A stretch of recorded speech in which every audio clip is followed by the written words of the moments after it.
Ce se mă și... Poate să poate.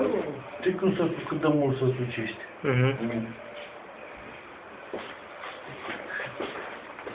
Tu, să uite după mână. Călugăriță.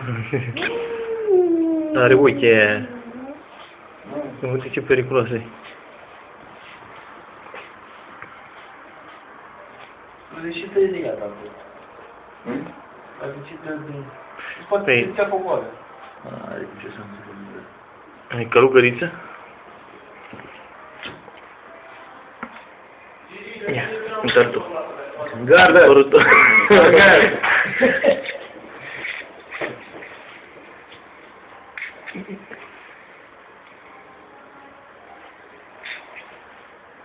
Ia, lasă un pic să liniștească, să vezi.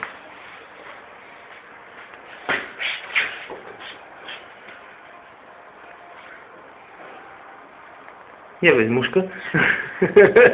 Nu oare cu ce să vă dracu, dar să-i așa, că te zgârie. Soară, cu carapacea. A obosit. Apoi e în panică ea. Uite ce se uită tu. Face mișcarea de mijloc.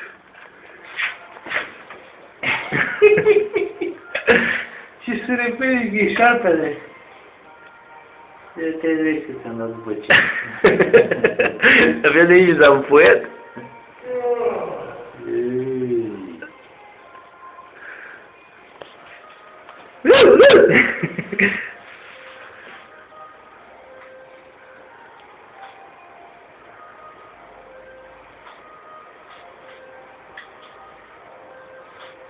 E la intimidare, mă.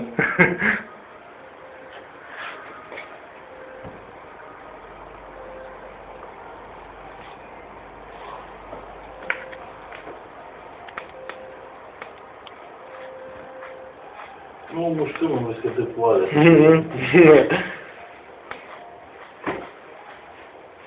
Da, dă și faci întoarcerea aia lui Van Damme?